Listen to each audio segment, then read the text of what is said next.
State Representative Tacky Chan is back with us for another Tacky Talk podcast. How are you, Tacky?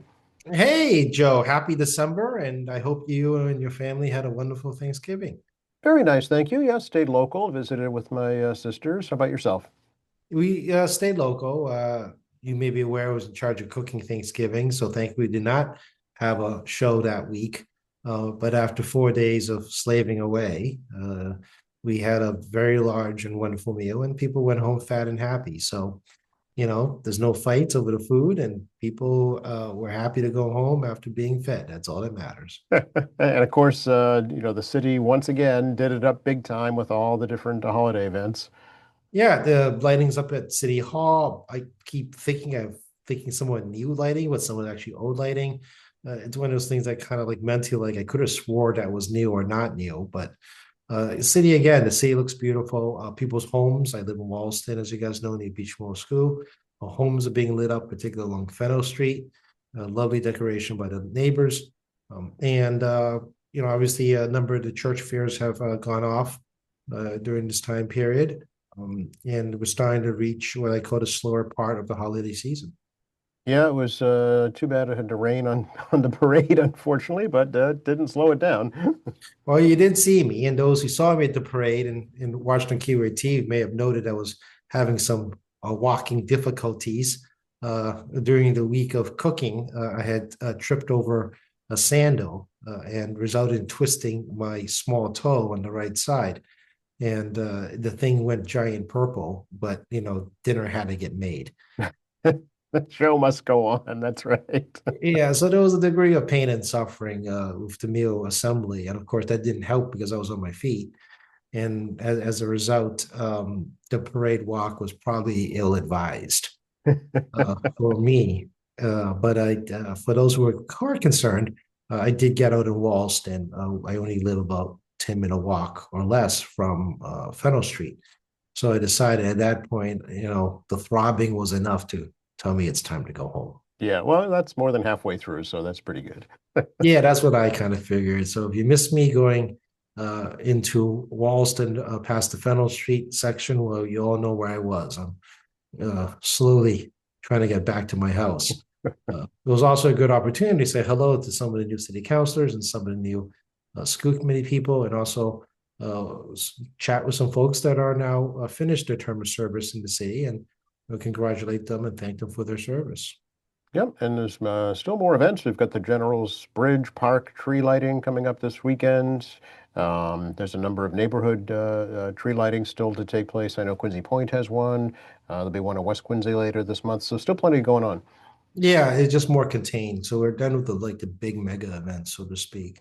And at home, in my case, in my district, the tree lighting events in particular I'm interested in is obviously the Adam Shore one inside the Rotary Circle on the water side of Adam Shore. It's about a 5 p.m.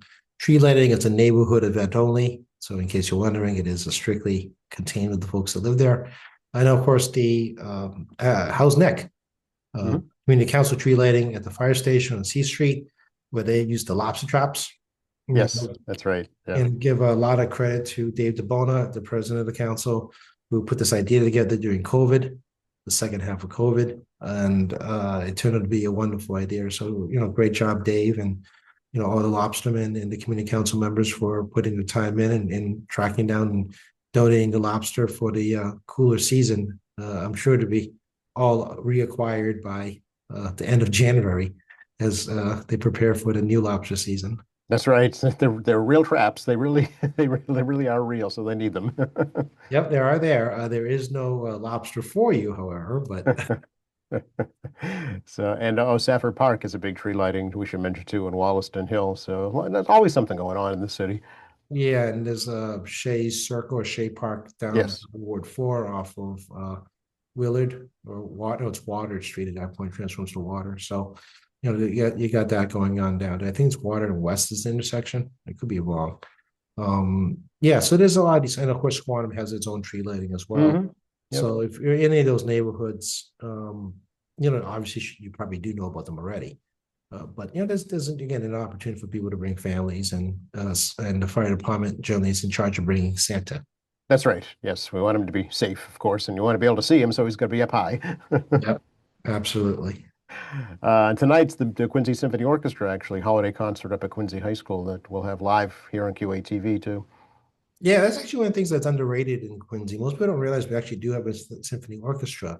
We just don't have a home for them. As Right. you guys are aware, cities are very premium for space. And, it's thankful that we have some schools that have very modern theater components. For example, Quincy High School is an easy example, Central Middle School, the Southwest School, the old Sterling location, Hmm. has a very modern theater area. So that provides usage for groups like Quincy Symphony. Um, but I think a lot of people don't realize that the city actually has its own orchestra. I think you're right. Yeah, and a choral society as well, very well established too. Yeah. Yeah, yeah, it's a city of a lot of big city amenities. I mean, we're a big city for the purpose of Massachusetts, but it was a small city compared to other major cities. But Right. we Right. do have a lot of amenities that residents can enjoy if they so choose. So I see you were in your State House office, Tacky. So what's going on at the State House?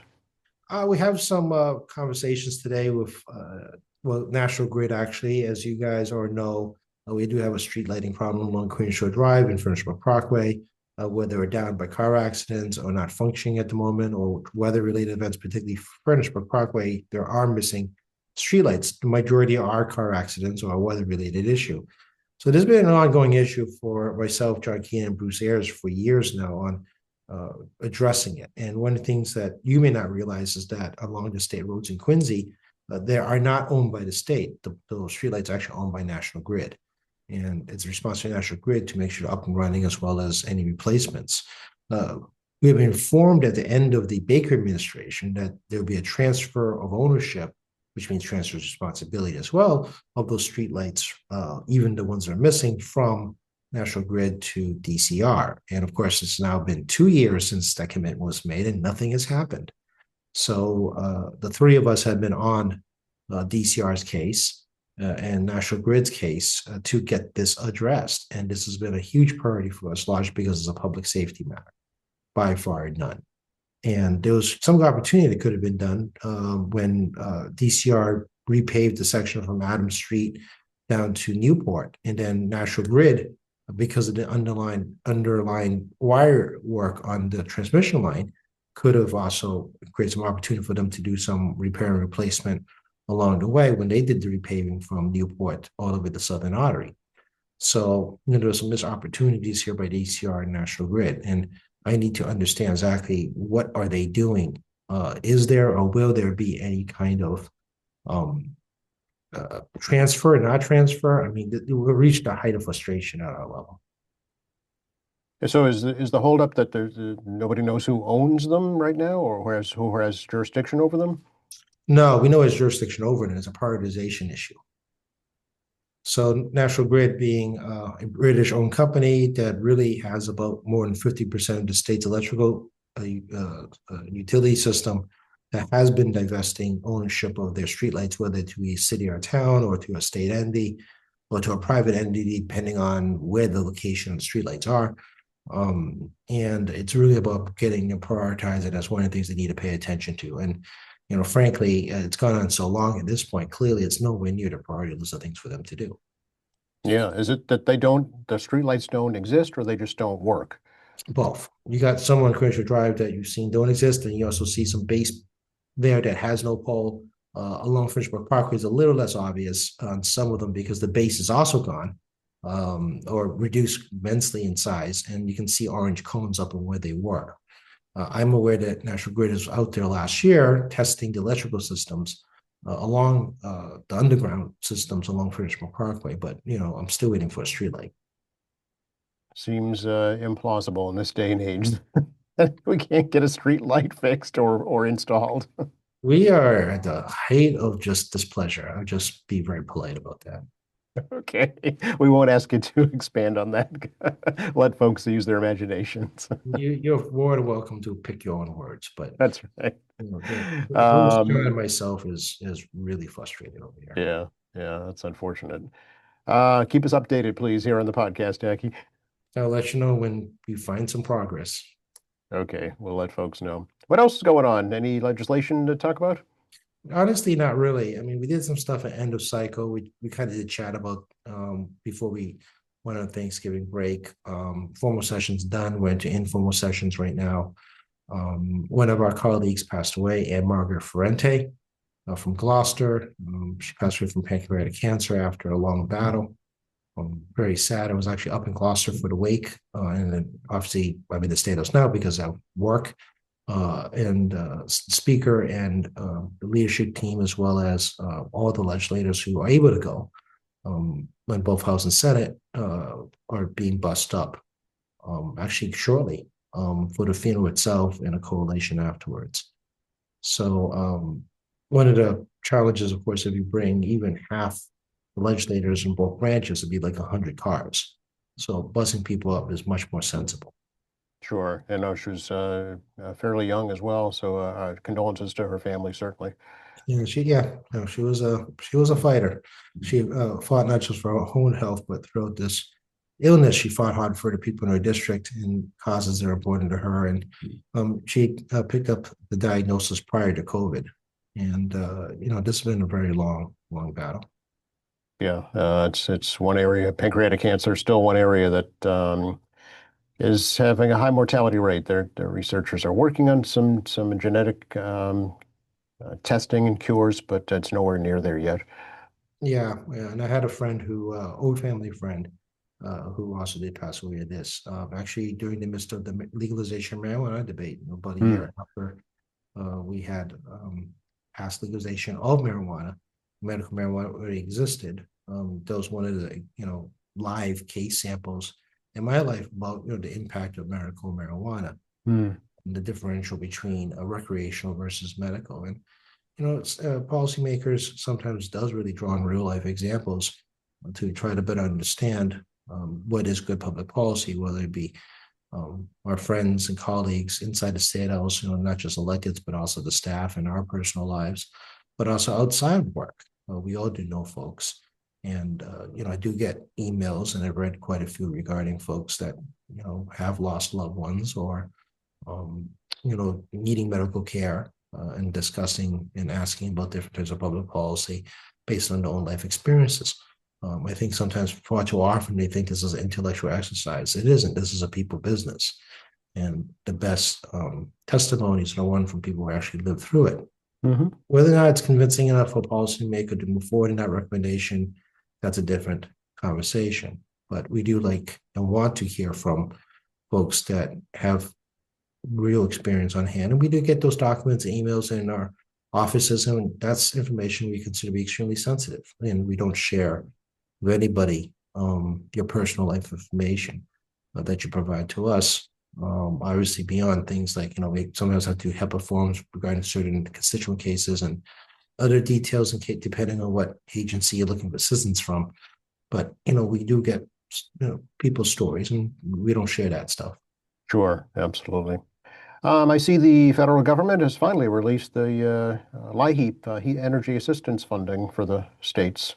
Yeah, we'll see how long that lasts. Hmm. The general rule is that we do not supplement LIHEAP until after we exhaust the federal funding first. Obviously, one of the challenges is figuring out what the weather is going to be in New England. If it's unusually cold, the state will have to provide supplemental money. If the weather isn't bad, then obviously we won't. Right. The also problem is that heating oil. I haven't looked at heating oil prices lately. Uh, I have. It's over $4 a gallon right now. oh, it's brutal. Yeah. That I is don't know brutal. why, but it is. Yeah. Yeah, so one of the drawbacks of the LIHEAP program, even on the federal level, it's a fixed amount. They really don't give you a lot more money for it. But the Right. price of oil keeps going up, and none of this stuff is inflation adjusted. They just give you X amount. So we're going to have to probably do some supplementals. Again, it's somewhat weather dependent. Hmm. But if the price of oil continues to go up, or even at over $4, you're getting less for your buck on the federal program. Right. Exactly. Yeah, I know that the state stepped in with some leftover funds from last year just to get through the delay for because of the government shutdown. Yes, and we'll see. We'll see how it plays out this year. A lot of the, as we talk over and over again, the federal impacts of the one big beautiful bill will be more apparent the first of next year. Hmm. Folks that are concerned about social services like SNAP and many others, I've been telling folks that government shutdown is a preview of what's going to see next fiscal cycle. Right. This is the preview of what you're going to see. Right. Yeah. Yeah. The big impact will be on health insurance, right? Yeah, there's going to be a reapplication process on Medicaid beginning next year. It looks like it's going to be one giant, everyone go at once reapplication process, which will overwhelm Mass Health, which is going to create delays on review. As you guys can imagine, just if everybody applies at one time, there's no way you can do a review process that quickly. And we're talking about hundreds of thousands of people. Yep. Exactly. What's going on in unemployment these days, Jackie? Have you heard anything? Well, the unemployment new applicants this week's number was actually not too bad, is actually very low. But one of the interesting figures, because of course the Fed numbers are all screwed up because of the shutdown, everything's delayed, and it's going to be kind of a funny asterisk on the annual chart because we're not doing October numbers anymore. But the Right. ADP's private sector, not everybody uses ADP as their payroll provider with employees, but definitely shows a lot of weakness in the economy, and they're showing that the area it's weakest right now is small businesses, and small businesses represent half of this country's GDP and half of all employment. Hmm. So smaller businesses either have not hired, stagnated, or have reduced their payroll size. And the ADP has noticed that that segment of their customer base is having some real financial difficulties when you're laying people off. So, we talked about this before. Things like tariffs and other stuff impacts most heavily smaller businesses with lesser purchasing power and the inability to pivot the price structure against larger business competitors such as Walmart. Not Hmm. big on one big company, but I mean they can hold out longer on price structure adjustments based on things like tariffs. Well, smaller businesses can. And one of the problems I think that people have not quite caught on yet is that when you listen to the Trump administration talk about tariffs, they talk about really the impact it has on like a Costco, a BJ's, a Walmart type scenario. But there's actually zero conversation about the impact of small businesses, which was I'm significantly concerned about. And this, I said before, is a huge section of our economy driving our GDP and our employment.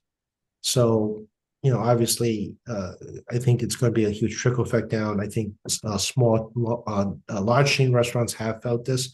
I think small chain restaurants or even small family business or small family business chains are going to feel a huge impact. We already see this in beef in Yes. particular. You saw this in coffee. I don't drink coffee, but all my friends have been telling about it. You're seeing this in a lot of produce as well, fresh produce. They need stuff that comes from south of the border.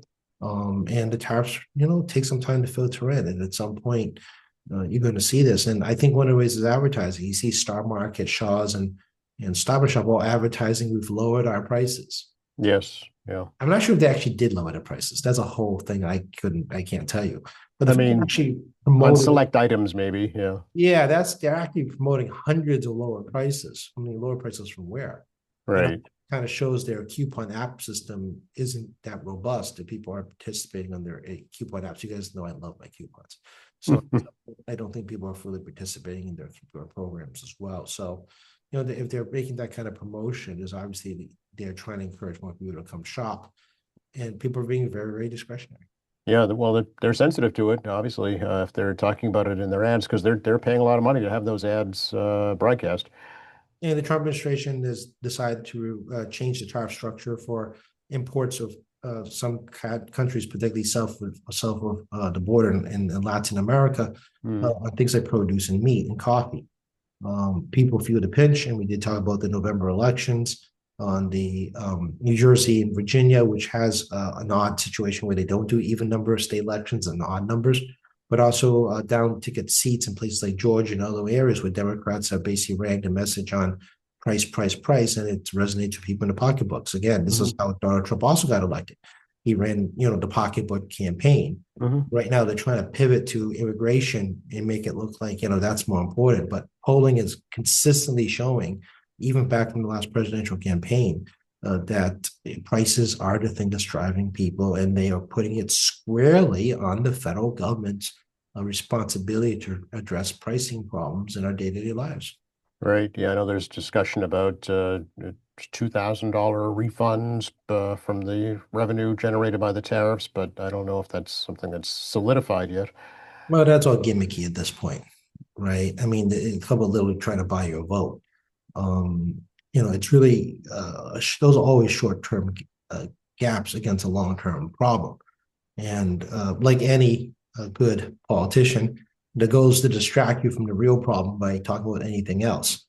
Unfortunately, it is not working. And if you play clips of the Trump administration's commentary regarding higher prices and the Biden administration, they're actually saying identical things now. That it's economies are great, inflation is not as real as I think it is.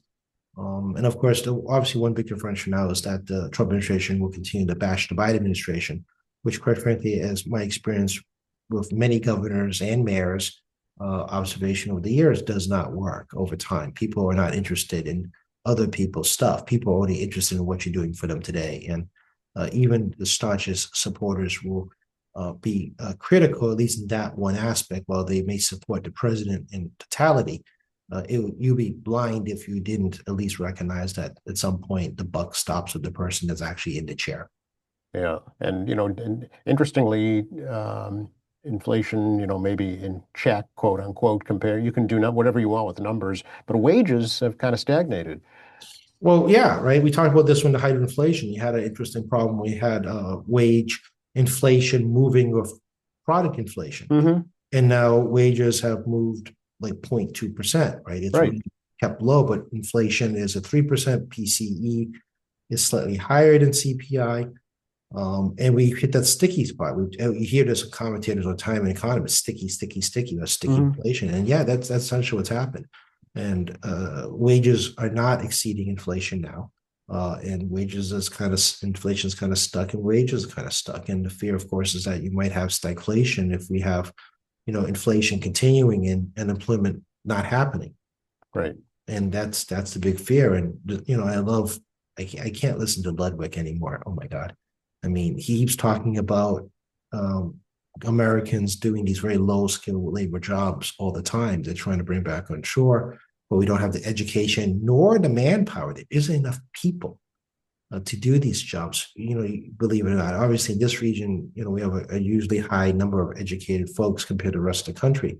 But even in other parts of the country, which you may consider lower skilled, there's physically not enough people.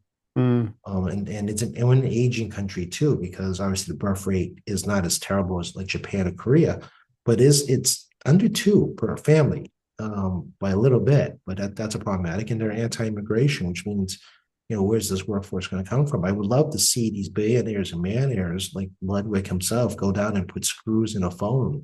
If he thinks those jobs are something that we need to do. I mean, it's a bit of a problem, of course. The negative treatment you saw the Hyundai situation in Georgia has Hmm. started to perhaps chill foreign investment from private companies, and also not have their folks come visit. And and I said before, my family from Canada was hesitant to come down to my cousin's wedding, largely because they don't trust immigration services to not detain them. Hmm. Or, That is or a let them go back, right? Yeah. Yeah, that's a chilling effect on people coming visiting. And Massachusetts is very dependent on European, Canadian, and Chinese tourists. But if you're a border community on Mexico border or the Canadian border, those cross synergy economies is pretty important. And I didn't actually realize how much it was until I visited San Diego some years back for a conference, and I was talking to folks, and they realized how that border crossing between Tijuana and San Diego was one of the biggest ones on the Eastern Hemisphere in travel, and Wow. a very synergetic economy. And other parts of the country where you don't have this synergetic economy, well, you don't understand it, you don't care about it, and frankly, you can say whatever you want. Right. But it's matters to those that do have a different experience. That that has a synergy with a border community on Canada or Mexico. Mm. Yeah, it's almost like you need, kind of hybrid versions of immigration policy depending on that state's situation. Well, again, it's like the driver's license. One of the things that NAFTA created and took years to implement was to create some universal commercial driver's licenses to allow more freedom movement of goods and services, particularly goods between U.S. and Mexican, Canadian, U.S. Businesses, and the Right. truckers can go back and forth more easily, not have to change the driver licenses around on a commercial level. I mean, your domestic driver's license is fine, and some of you, have global entry and TSA pre-check, but there's also an additional program, called Nexus, I believe, which I Mm. don't need, obviously, that allows you to do the um, accelerated pre-check, well, essentially pre-check coming in out on ground to the U.S. Entry to the U.S. as a U.S. citizen and exit to Mexico or Canada. So, that we've, I think, but not all that stuff is equivalent to Canadians and Mexicans. You have Mhm. a benefit for Americans. So again, like I say, it's until you actually go visit some places and see up front and hear some people talk and do some observations, it shows how little we really know about something, particularly when it comes to things like the economy, because you only know what you and I both know on the main streets of Quincy. Right. But if you actually just spend a little time in like a border community, no matter the size, you learn about how these big pump balls that you may not support, Hmm. does have an impact on someone that isn't you. Right. Yeah, no, exactly. It's a different lived situation in those areas for sure. Um, we should probably discuss a little bit, I guess, about the state budget, Techie. Consensus numbers should be coming out some point this month. Okay. I've not seen notice from House and Senate Ways and Means doing their joint meeting with Secretary of Administration of Finance from the various think tank groups, regardless of political ideology. They all come with their own analysis, as well as professional economists, as well as the Treasury and Department of Revenue. So I'm not sure what the consensus revenue is going to look like. I mean, I already Okay. commented that administration finance, the secretary there believes that we're short $650 million because of certain tax breaks created through the big beautiful bill that were coupled with. We've not been able to fully anticipate yet, but I suspect there's a lot of numbers being run by people who actually understand better than I do about the negative impacts associated with government withdrawal funding on infrastructure and grant programs locally. And as I said before, I mean, the tourism money is very important. Uh, Mm. and the FIFA Cup, am I saying that correctly? Yep. Is coming the summertime. And, what is the potential benefit of that stuff? We love tourist money because you come in, you pay for stuff, you go home. Yeah, you don't use any services, right? You just leave your money. You leave your money. We love tourists. Every country loves tourists that has a part of their economic plan revolving around it. So there's a lot of huge question marks. And we're not the only state. Every state is facing the same problem. Right. And cut back on government programs and services, particularly in some states that are more dependent on government service programs for their economy, such as SNAP. We talked about that many times now on this program. Could negatively impact again small businesses and food markets. Yep. Yep. So it's going to be a wait and see. Folks are cautious, I'm sure, and being very wary and methodical about how they spend their money. Well, you saw that with Black Friday economic numbers. Yes. It wasn't devastating, but it wasn't as strong. And you don't see the stories anymore about people, hundreds of people in line of Best Buy or Macy's. No, not really. No. Yeah, people go from Thanksgiving in to sleep in a tent. Yeah, no. Target tried something, I think, but it kind of backfired on them. So yeah, I don't think you're going to see a lot of that anymore. No, Black Friday is becoming a month of Friday, month of Black Right. Friday. Right. Yeah. The whole month of November has become competing prices in stores, but also online. And post COVID, especially, has really changed the retail industry on how they compete. And the ones that are going to have the most challenge competing are the smallest businesses. Yeah. No, I don't think a day goes by that I don't see an Amazon truck on my street. Yeah. Oh yeah, yeah, you're absolutely right. I see them a lot Right. actually. Exactly. Yeah. Yeah. Several times a day, sometimes. Yeah. Yeah, yeah, absolutely. And it has a negative impact in the local stores, including things like your local big supermarkets, and has a negative impact on your small retailers as well. So, Mm. I encourage people obviously to buy local. Small Business Saturday was last Saturday. That being said, I do understand our pocketbooks are stretched tight, and even I try to not buy stuff that isn't on sale or it's not a need now. Yep. And don't forget our local social service agencies, Interfaith, Salvation Army, QCAP, they all do good work for our own people right here in the city.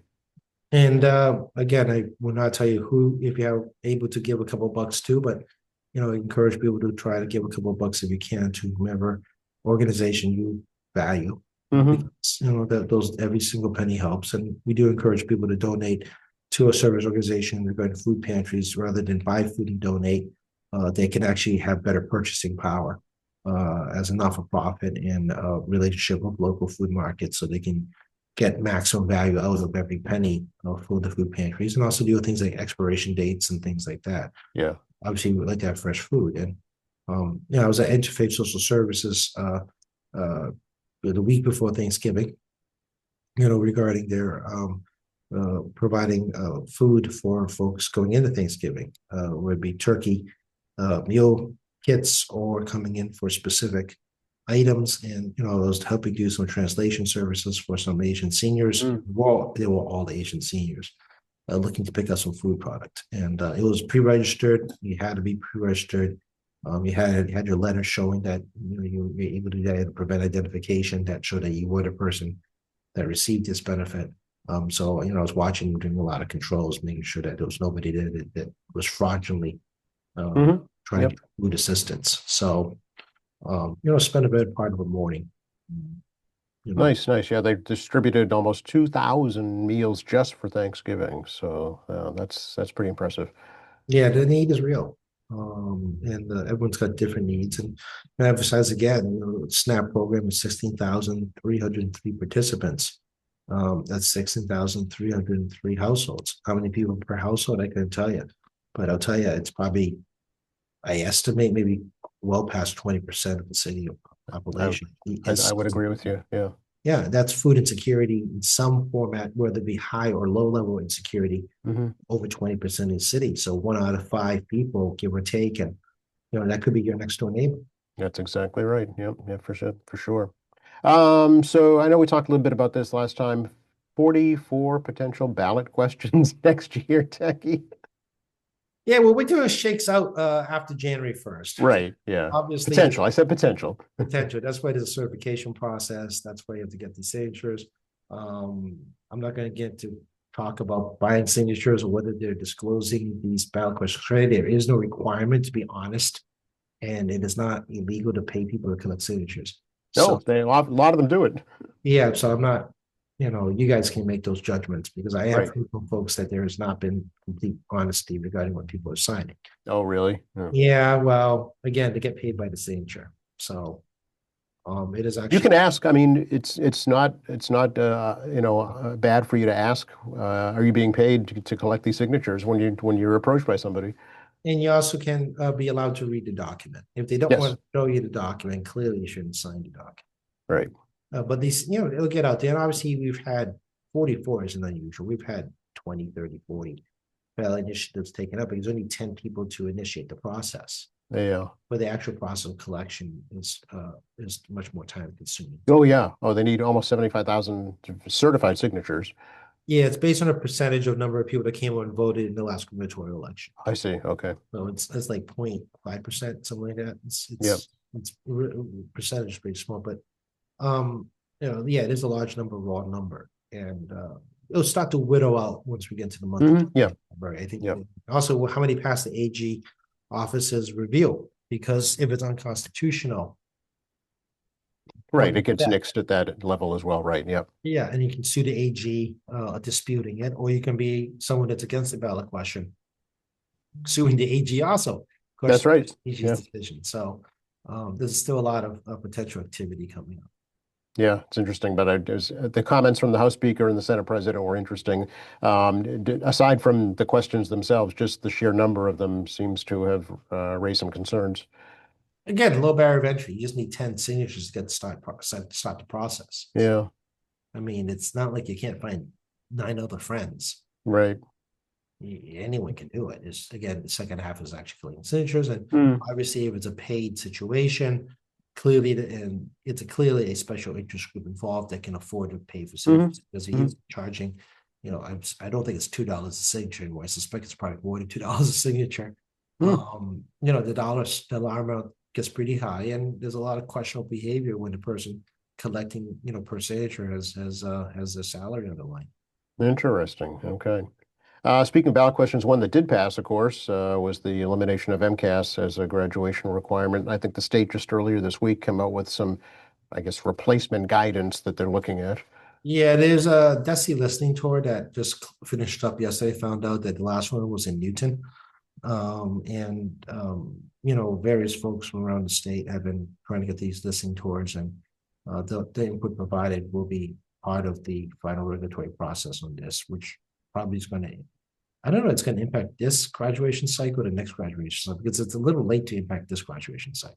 Yeah, it's just, I mean, it's half through the season pretty much right now. Yeah. Yeah, so we'll see how that all plays out. And given the fact the Department of Education is kind of on the federal level, is not going to exist much longer. Looks that way. You're right. And, Yeah. a lot of question marks regarding a lot of that funding as well, because one reason we do have MCAS and every state has some variation of MCAS is compliance with federal regulation to receive federal assistance on their school money. And yeah, so we'll see how all the, despite the ballot question, I still have some head scratching about, this man's thing of the U.S. Department of Education, and how it impacts federal assistance that forces you to use an MCAS type exam in your state, Right. from federal funds. So there's this new crinkle there, and not just that we, aren't going to use MCAS for graduation purposes, but the test itself is relevant for federal funding. Is my general understanding. So I'm not sure how every state's going to respond if that federal funding doesn't exist anymore, or is reduced, or they create new criteria that wasn't never anticipated what those criteria be. I have no idea as you get to Right. because I'm talking how this is going to play out. Yeah, well, I mean, it's a lot of money we're talking about here for sure, especially for cities like Quincy. It's multi-million-dollar budgets for their school systems. And if you're in a state that pays no income taxes, you're like super duper depending on this federal money. Like you're basically a welfare state. Yeah. New Hampshire is an example, close by. Yeah. Yeah. People don't realize that you're living in a state that basically takes welfare from federal government if you have no ability to generate your own money. Right. And given the federal cutbacks and social services and other potential grant programs, and I know you're like, oh, they play fair between red and blue states. That's on the media. No, there's going to be a widespread impact, and I really do believe that folks will figure out in those states that have lower service levels, which states have higher services, and try to make their way to states with higher services like Massachusetts, California, mostly the coastline states, as well as the larger Midwest states. I do think that there's going to be some migration. I agree. And they're going to have to look at me. They may not have income tax, but I bet you the property taxes are huge. Yeah, and New Hampshire is an example of that. Right. Right. And they're going to get you on the other side, which is the property taxes, and that goes to the municipality. But some of the places may not have income taxes, but have county taxes. We don't. That's have true too. Yes. So you got that factor there, and some of the big functions on state functions, the county functions, like healthcare systems, can be run by counties, in which the federal government may pull back funding. Right. All unquestioned unknowns right now. Yeah. But they're moving so fast and doing things so quickly, and they're not really methodically doing it in the sense that, let's look at intended unintended consequences. It's already much, populist stuff. So I'll give you another quick example, right? There's a discussion reducing the emissions, fuel efficiency regarding gas. I heard that this morning. Yeah. Yeah. So they're talking about that. But I mean, one of the objectives is to try to keep fuel prices low. Mm-hmm. If you have more efficient cars on gas consumption, you use less gas, which then keeps demand low. That's right. Supply and demand. It's very simple. Yeah.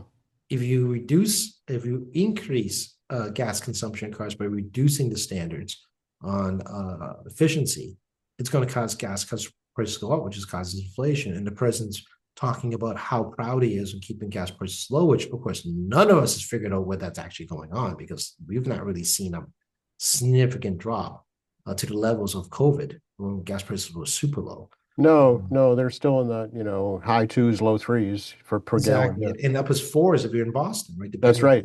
Yeah. So, this is kind of, like I said, this lack of kind of policy thinking about holistically looking at, well, this is a popular idea. We're going to try to save money on people buying cars. I don't think car prices would drop because of changing fuel efficient standards on future vehicles to start with. And secondly, isn't that counterintuitive to a desire to reduce gas prices? No, right. You'll have to buy more gas, which will increase demand, which will increase the price, right? Yeah, and I'm going to air quote this. These are business people. Right.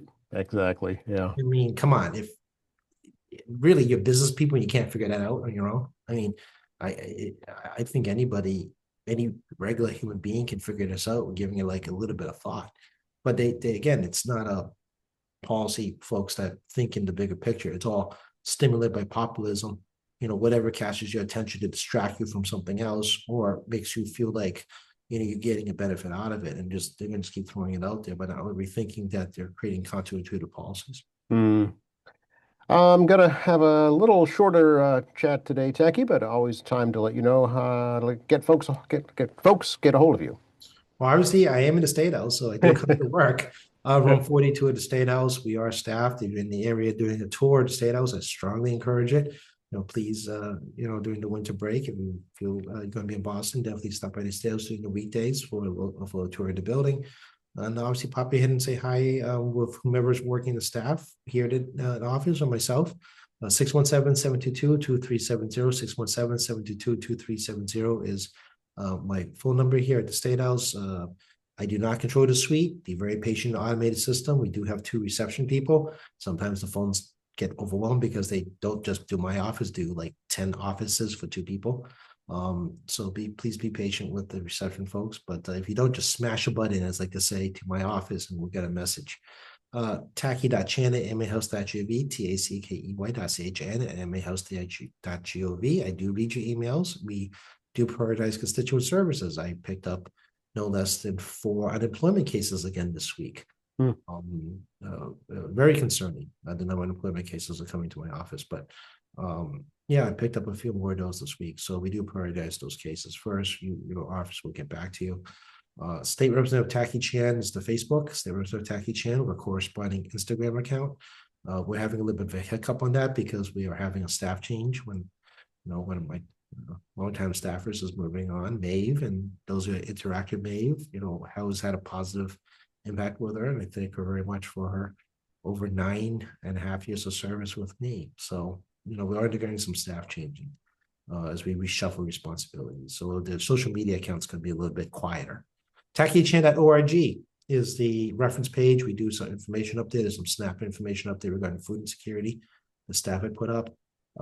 We don't use X anymore. Twitter's kind of gone away in exchange for Instagram, so you can ignore that. Emulature.gov. Very much encourage people to sign up and can watch us and get information and bills.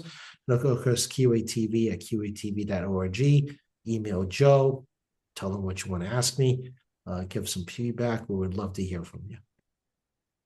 Always great to talk, Techie. Appreciate the update. We'll catch up with you next week. Catch you next week.